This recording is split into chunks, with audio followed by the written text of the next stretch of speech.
Depression affects about 1 in 4 people in the UK. But due to recent research, this may have to be increased to 1 in 2 people. Depression affects about 6 million people. Out of the 6 million, only about 10% will ever receive treatment for it. When we think about people with a mental illness like depression, we automatically associate them with screaming mental asylums and unexpected crazy behaviour. What I hope to explore in this documentary is why this perception is still so widely obtained by so many people. Depression is cancer of the emotions. I was diagnosed with depression when I was at the age of 15 in Ireland. Depression disables you mentally and physically.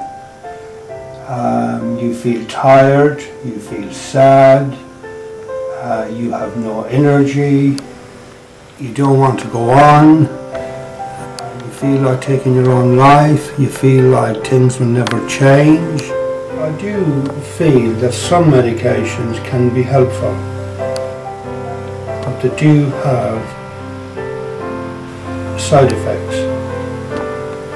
They reduce your energy, they make you sleepy, constipation,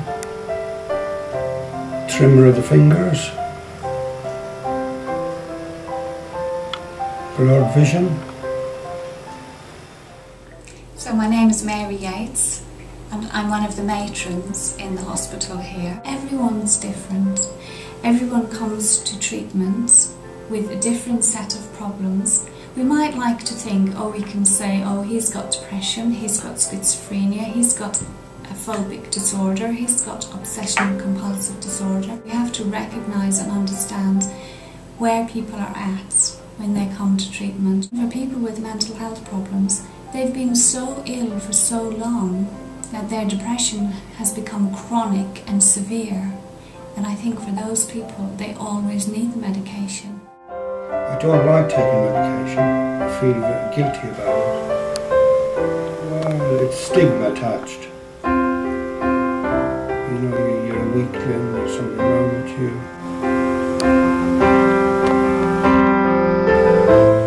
I've never felt I'm harm to others. Thanks be to God. Sometimes I get frightened that I might do something to myself. Depression affects my quality of life in every way. I'm unable to work, which I've worked all my life. You feel worthless, not very much left to live for. I do work at the Moseley training, and if I was to do 2 days together, I'd be exhausted. I'm not able to enjoy my 2 daughters the way I used to, or my wife.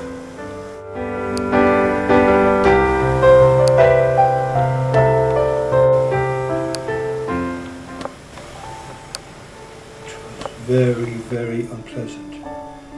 I'm still having nightmares about it. And even when I think about it, it makes me cringe. You know, I was in around 1 in 18 patients with all different types of mental illness. People were bored, and aggression comes with boredom and violence. People being restrained in front of me and injected with rapid tranquilizers. Very uncaring, very uncaring. There was a particular nurse I asked him to, I wasn't feeling well one day, could I see a doctor?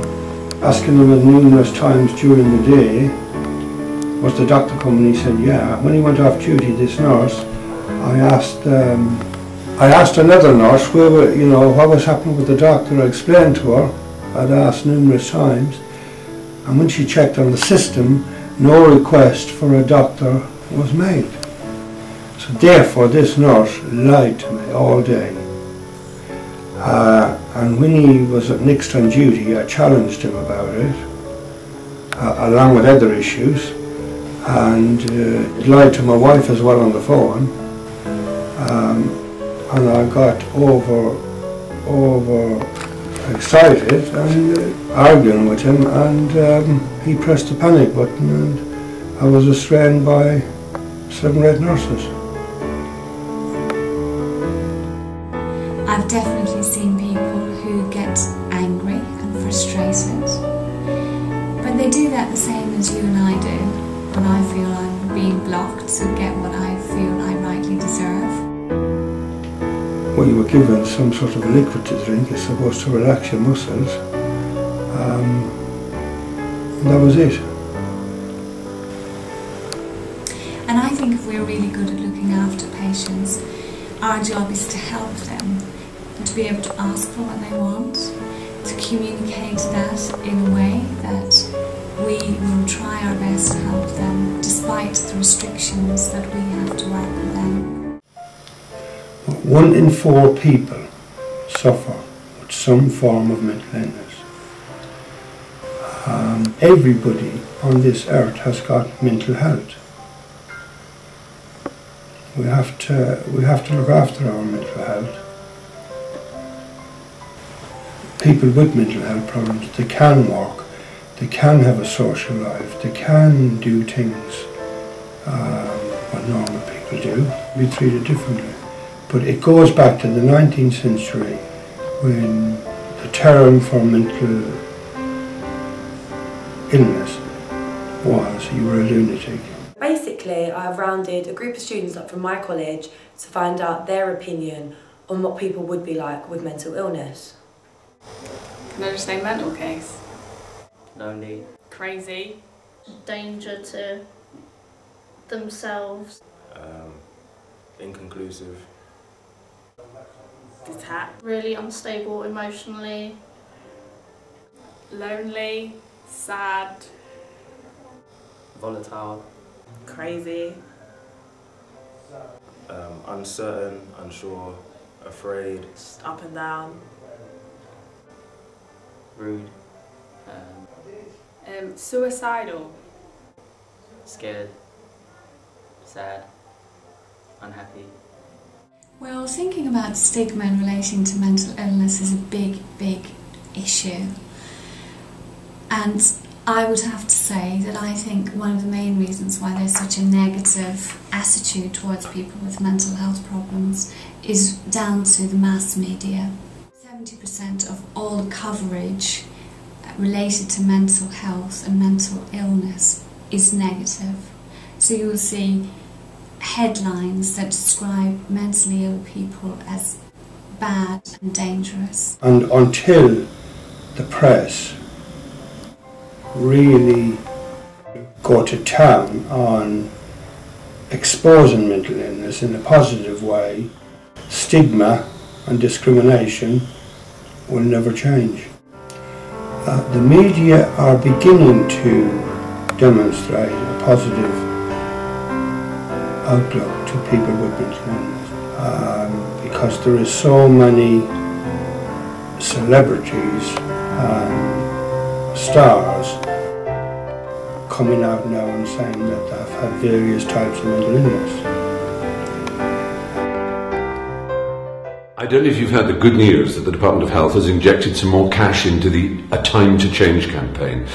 When I did see it, I thought this is a really positive step in the right direction. Oh look, Dave from accounts is back at work. He's been off for ages with some kind of mental illness. That's an awkward one. Should I say anything? I don't know how I react. Alright, Dave. Good to see you back, mate. How you feeling? How am I feeling? How am I feeling? Well,